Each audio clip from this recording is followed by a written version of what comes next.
Investment in securities are subject to market risk. Please carry out your due diligence and read all the related documents carefully before investing. Channel को subscribe करना ना भूलें और हमारे ताज़ा video सबसे पहले देखने के लिए बेल आइकन को दबाएं।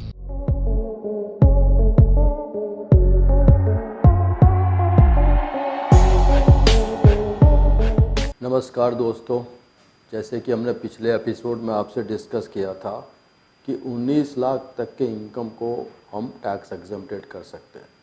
आज हम फिर से लेके आ रहे हैं कुछ ऐसे स्लैब्स के साथ जिसमें कि आप अपने 18 लाख तक के इनकम को बड़ी आसानी से एग्जम्प्टेड कर सकते हैं, क्योंकि 19 लाख तक के इनकम में you have to get a concern from the employer. यहाँ पे वैसा कुछ नहीं, हम देखेंगे कि कैसे अपने 18 लाख तक के एनुअल इनकम को आप टैक्स एग्जम्प्टेड कर सकते हैं। तो आइए आज हम स्टार्ट करते हैं। आज का टॉपिक है how to get 18 lakhs income as an exempted income for the financial year 25-26, यानी असेसमेंट ईयर 26-27 अगले साल से होगा। और ये है हमारा छोटा सा कैलकुलेशन शीट जिसके बेसिस पे आपको बेनिफिट एक्सप्लेन करेंगे। तो हम आपको बताते हैं कैसे एग्जाम्पशन का डिटेल्स आएगा। तो सबसे पहले हम चले आते हैं, आपको एक्सप्लेन करते हैं एक एक चीज़ को बड़ी आसानी से, और आई होप इट इज़। सबसे पहले लेते हैं कि सपोज़ एक इंडिविजुअल्स है जिसका कि salary income, individual having a salary income of 18 lakhs। तो इस 18 lakhs के इनकम को वो एग्जम्प्टेड करना चाहता है, तो क्या क्या प्रोसेस वो फॉलो करेगा।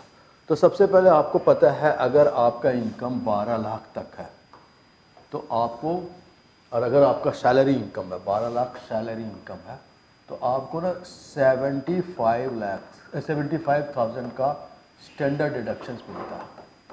You get an standard deduction of 75,000 on your salary. तो सबसे पहले हम अज्यूम करते हैं ये हो गया, तो अगर हम इसको भी ऐड कर दें तो इनकम विल कम टू 12,75,000 तक का। अगर आपका इनकम है 12 लाख तक तो एग्जम्प्टेड है और आपको 75,000 का स्टैंडर्ड डिडक्शंस मिल रहा है। सो दैट स्टैंडर्ड डिडक्शन को अगर हम इंक्लूड कर दें तो 12,75,000 तक आपको कोई टैक्स नहीं लगता। उसके बाद आ जाते हैं डिडक्शन अंडर सेक्शन 80 CCD, यानी अगर आपने provident fund national pension scheme, एक स्कीम गवर्नमेंट ऑफ इंडिया ने दिया, नेशनल पेंशन स्कीम। इसके अंदर में आपने सुना होगा अटल बिहारी फंड है, पेंशन स्कीम है, या स्टेट पेंशन स्कीम्स, कुछ स्कीम्स आते हैं इसके अंदर में। तो जो भी रजिस्टर्ड होते हैं NPS के अंदर में, अगर आप उसके अंदर में आप अप्लाई करते हैं तो आपको जो पहले 50,000 था वो बढ़ा के 1,10,000 कर दिया, यानी 1,10,000 अगर ये भी ऐड कर दें तो आपका इनकम इंक्लूसिव। एक और चीज़ है, अगर आप पोस्ट ऑफिस में सेविंग करते हैं तो अंडर सेक्शन 10-15, पोस्ट ऑफिस में कोई स्कीम है अंडर सेक्शन 10-15 के अंदर में अगर NPS कराते हैं तो। नमस्कार दोस्तों, मैं नेहा। अब बच्चों ने 12th के रिजल्ट्स ले लिए हैं, 12th में पास हो गए हैं, बहुत अच्छी परसेंटेज आ गई है, बट अब क्या करें। NIFM के बारे में जैसा आप लोग जानते ही हैं कि NIFM जो है वो बेस्ट इंस्टीट्यूट है जो फाइनेंशियल मार्केट, फाइनेंशियल अकाउंटिंग के कोर्सेज प्रोवाइड करता है, और हम लोग जो स्पेशलाइज्ड हैं वो अपनी प्रैक्टिकल नॉलेज के लिए है। आज मैं जिस कोर्स के बारे में बात करना चाह रही हूँ वो कोर्स है advance diploma in financial accounting, auditing and business taxation. जी हाँ, 12th क्लास में कॉमर्स बैकग्राउंड के स्टूडेंट्स अब क्या करें। अकाउंटिंग सेक्शन में अपना करियर बनाने के लिए आपके पास बहुत सारी अपॉर्चुनिटीज हैं। आज हर एक कंपनी 2 से 3 अकाउंटेंट को रिक्रूट करती है, और अगर हम बात करें बड़ी बड़ी कंपनीज की तो पूरे अकाउंट्स की एक टीम होती है जिसके अंदर 50 से 100 लोग काम करते हैं। हर सेक्शन के लिए, हर डिवीजन के लिए अलग अलग इंसान की जरूरत होती है, तो वो इंसान आप क्यों नहीं है। आप वो इंसान तभी बन सकते हैं जब आपके पास किसी डिग्री के साथ साथ कोई प्रोफेशनल क्वालिफिकेशन होती है। जी हाँ, वो ही प्रोफेशनल क्वालिफिकेशन आपको NIFM से मिलेगी। NIFM से कोर्स करने में आपको डिग्री के साथ जो प्रोफेशनल क्वालिफिकेशन मिलेगी वो सोने पे सुहागे का काम करेगी। इससे ये होगा कि जब भी आप नौकरी के लिए जाते हैं तो कोई भी चीज ऐसी नहीं है जो कि आपको रोक पाएगी। तो दोस्तों, मैं अपने एक कोर्स के बारे में आपको बताना चाहती हूँ। हम लोग के पास यहाँ एक कोर्स है जिस कोर्स का नाम है advance diploma in financial accounting, auditing and business taxation. ये 1 ईयर का कोर्स है जिसके अंदर 9 मंथ्स की आपको ट्रेनिंग दी जाती है प्लस 3 मंथ्स की आपको इंटर्नशिप दिया जाता है जो कि ऑन जॉब ट्रेनिंग होती है। हमारा जो कोर्स है उसके अंदर टोटल 10 मॉड्यूल्स होते हैं जिसमें accounting, GST, tally, ERP 9, companies act, payroll management, ESI and PF and MIS system, ये सारी चीजें आपको उसमें सिखाई जाएंगी। तो दोस्तों फिर इंतजार किस चीज का है, प्लीज नीचे दिए गए नंबरों पर कांटेक्ट कीजिए। हमारे जो एक्सपर्ट्स हैं वो आपको आपकी जरूरत के अनुसार कोर्स गाइड करेंगे। 3,500 रुपये यहाँ भी आपको एग्जाम्पशन मिलता है। और अगर आप सुकन्या योजना का स्कीम, हम नए स्कीम के साथ आपको बता रहे हैं कि अगर आप सुकन्या योजना का भी लेते हैं तो आपको 17,500 का ये डिडक्शंस मिल जाता है।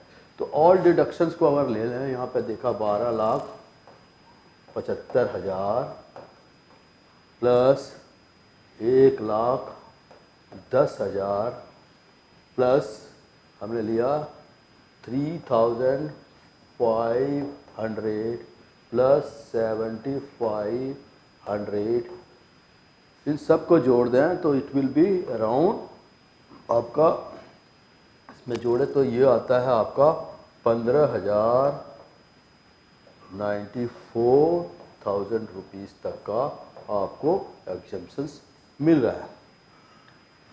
कैसे मिल रहा है तो मैं आपको ये बताता हूँ। सबसे पहले आपको 4 लाख तक तो जीरो है, जैसे स्कीम है 4 लाख तक अगर आपका कोई इनकम है तो दैट इज़ जीरो, यहाँ पे कोई टैक्स देने की ज़रूरत नहीं है। उसके बाद आता है अगर आपका 4 लाख से लेके 8 लाख तक का है तो उसका टैक्स कितना बनेगा, 5% टैक्स बनेगा, यानी 4 लाख रुपए का 5% 20,000 रुपये आपका टैक्स बना। और अगर आपका इनकम 8 लाख से लेके 12 लाख तक है तो आपको 10% टैक्स बढ़ाता है, यानी 4 लाख का 10% 40,000 रुपये ये टैक्स हो गया। फिर अगर आपका इनकम 12 लाख से लेके 16 लाख तक है तो आपको 15% टैक्स लगता है, यानी इसका 4 लाख का 15% हो गया आपका 59,100 रुपीज़, 15 चौका 60, हाँ। और इसमें 12 लाख से लेके 16 लाख तक का ये आ गया। उसके बाद आता है income taxable under the head of, income के टैक्स की लायबिलिटीज़ आपको कितने बन गए। अगर मान लीजिए 18 लाख का आता है तो आपको इनकम टैक्स की लायबिलिटी बनती है 1,19,000, और ये है आपकी टैक्स लायबिलिटी। अगर आपका इनकम अप टू 18 लाख का आता है तो ये सारा लेस करने के बाद आपको कितना बनता है, तो ये देखिए इसको जोड़िए, आपका 60,000 है, 40, 50 और 20, तो अगर आपका ये आता है जो आपका इनकम हो रहा है अप टू 16 लाख तक का, तो 15,98,000 जो आपका है इस इनकम का अगर हम निकालते हैं तो कितना होता है, ये हो गया आपका 1,19,100 रुपीज़। अब यहाँ पे क्या है, आपको पता है इनकम टैक्स एक्ट के हिसाब से आपको सेसेस देने पड़ते हैं। सेसेस जो होता है तो वो होता है अप्रॉक्सीमेटली आपका 4% ऑफ द टैक्स। तो आपका टैक्स है कितना है, 1,19,000 और your tax is of 1,19,100। NIFM के पास बहुत सारे कोर्सेज हैं जिनमें से एक कोर्स के बारे में मैं अभी आपको इस वीडियो के माध्यम से बताना चाहती हूँ। कोर्स का नाम है advance level of smart investor. ये जो कोर्स है उन्हीं लोगों के लिए बनाया गया है जो इस मार्केट में काम करना चाहते हैं, इस मार्केट से पैसा कमाना चाहते हैं। क्या क्या चीज़ें ज़रूरी होती हैं ट्रेडिंग करने के लिए या इन्वेस्टमेंट करने के लिए, वो सारी चीज़ें हम लोग अपने इस कोर्स के माध्यम से आपको सिखाते हैं।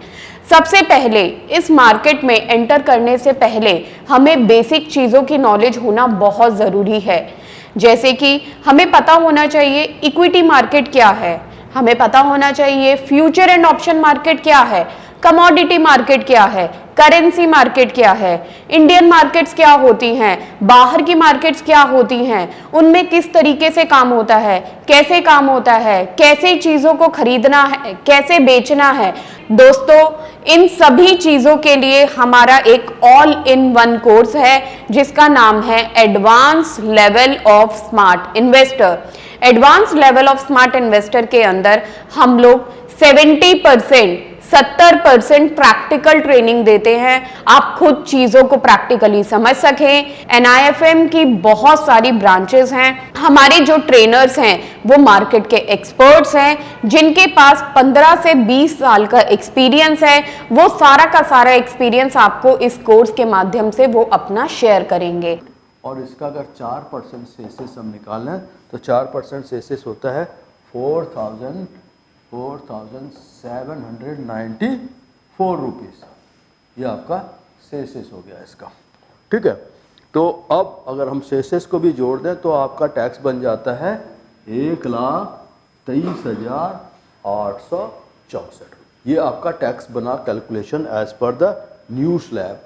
अब आपका जो टैक्स है 1,23,864 रुपये को आप कैसे सेव करेंगे। यहाँ तक तो हमारा कैलकुलेशन क्लियर हो गया, आपको समझ में आया? अगर नहीं तो फिर से मैं आपको समझा देता हूँ एक बार क्विक एक्सेस देके कि आपको 12,75,000 तो हो गया स्टैंडर्ड डिडक्शंस के साथ। उसके बाद अगर आपने सेविंग कर रहा है ATC में तो 1,10,000 हो गया, तो 12,75,000 प्लस 1,10,000 वो एग्जम्पशन हो गया। उसके बाद अगर आपके क्या कहते हैं 3,500 रुपये पोस्ट ऑफिस में है इंटरेस्ट, पोस्ट ऑफिस से जो इंटरेस्ट आ रहा है वो एग्जम्पशन मिल रहा है। प्लस आपको अगर सुकन्या योजना में आपने 17,500 रुपये का सेविंग किया तो वो सारा लेस कर देते हैं। तो जो आपका इनकम बचेगा वो बचेगा कितना, 15,94,000 आफ्टर ऑल दिस डिडक्शंस। यानी 18 लाख में से सारे डिडक्शंस को हटा देंगे तो आपका बचेगा 15,94,000। अब 15,94,000 का इंटरेस्ट टैक्स निकाल रहे हैं तो कैसे निकलेगा, तो 4 लाख तक का जो इनकम है आपका वो नील है as per the new slab for the 2025-26 के हिसाब से। जो आपके 4 लाख तक का जो इनकम है उस पर जीरो टैक्स है, ये तो जीरो हो गया, तो ये टैक्स आपका जीरो हो गया। उसके बाद 4 लाख से लेके 8 लाख बचा 4 लाख, उसका 5% है तो ये हो गया आपका 20,000, ठीक है। उसके बाद 8 लाख से लेके 12 लाख तक, ये भी 4 लाख का आप लेते हैं 10% तो ये 40,000 हो गया, तो 60,000 हो गया। अब बचा आपका 12 लाख से लेके 15,94,000 यानी 3,94,000 का जो टैक्स बनेगा दैट विल बी 59,100। ये कितने परसेंट होते हैं, तो इसका होता है आपको 20%। तो 20% आपका 3,94,000 का 59,100 रुपीज़ टैक्स बना। इन सारे को जोड़ देंगे तो हमारा टैक्स अमाउंट कितना आ जाएगा, the entire tax will come to 1,20,806, 1,19,000, क्योंकि ये सेसेस के साथ है तो इसको अभी हम देते हैं यहाँ से हटा के। तो हमने कहा जी ये 1 लाख, तो हमारा यहाँ पे बना 1,19,100 रुपीज़ टैक्स हो गया। और इस पर हमने 4% जो इसका सेसेस निकालेंगे तो 4% सेसेस हो गया 4,764 सारे को जोड़ देंगे तो कितना हो जाएगा 1,23,864। ये आपका टैक्स बन गया। अब हम आपको यहाँ तक, इसका मतलब हमने देखा अगर आपका इनकम अप टू 18 लाख तक है तो आपका टैक्स बनता है 1,23,864 रुपये। अब हम आपको ये बताने जा रहे हैं कि ये जो 1,23,664 रुपये हैं उसको कैसे एग्जेम्प्टेड करेंगे, that's what we are going to discuss here. तो आइए हम आपको इसको यहाँ से बताते हैं कि कैसे ये हमारा, पहले इसको हटा देते हैं इसको, exactly now coming back to here. और आपको अब मैं बता रहा हूँ कि जो ये आपका वो टैक्स जो है उसको हम कैसे एग्जेम्प्ट करेंगे। तो टैक्स एग्जेम्पशंस के लिए देखिए ये कैलकुलेशन शीट है जिसमें आपका टैक्स बन रहा है कितना है, अभी हम देखा 18 लाख का इनकम है तो टैक्सेबल इनकम 15 लाख बना, 15,94,000, तो उसको रिड्यूस किया तो ये हमारा टैक्स लायबिलिटी बन गया, ये हमारे टैक्स लायबिलिटी बन गई। और इस टैक्स लायबिलिटी को हमें नील करना है तो we have to make it nil. तो नील करने के लिए क्या करेंगे, सबसे पहले आपको ये सारे सेविंग स्कीम्स लगाने पड़ेंगे वो क्या है, तो आइए हम आपको बता देते हैं। सबसे पहले आपको करना है, you can contribute in different options. एक है कंट्रीब्यूशन टू द अग्निपथ। अगर आप अग्निपथ के कंट्रीब्यूशंस करते हैं, आपने सुना होगा गवर्नमेंट ऑफ इंडिया ने आर्मी फंड को बनाया अग्निपथ फंड में अगर आप इन्वेस्ट करते हैं तो आपको 80 CCH के अंदर में 100% का टैक्स एग्जेम्पशन मिलता है। तो पहला चीज़ क्या है, आपको सोचना है कि आप इन्वेस्ट कीजिए, आप कंट्रीब्यूट कीजिए, क्या है, इंडियन आर्मीज़ के जो अग्निपथ स्कीम है उसके ऊपर, तो वो आपको एग्जेम्पशन मिल जाएगा। फिर ट्रेवलिंग अलाउंसेस अगर आप अपने सैलरी में डलवा देते हैं तो जो आप ट्रेवलिंग अलाउंसेस होता है वो आपका एग्जेम्प्टेड हो जाता है अगर आपको उस साल आपका ट्रांसफ़र हुआ।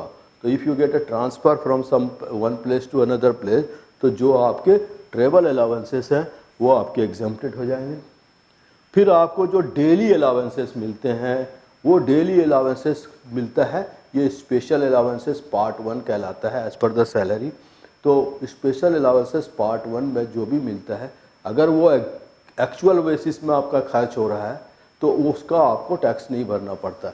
तो अगर आपके सैलरी में डेली अलाउंसेस दिखाया गया है तो इसका जो डिडक्शंस आप इसको जो एक्चुअल बेसिस पे खर्च कर रहे हैं, यानी जो ये for the purpose of your employment के लिए आप उसको फॉर द कंपनी खर्च कर रहे हैं, तो दिखेगा आपके CTC में, तो ये दिख रहा है आपके CTC में ये अमाउंट रहेगा, बट ये आपके लिए टैक्स कैलकुलेशंस के केस में ये एग्जेम्प्टेड हो जाएगा।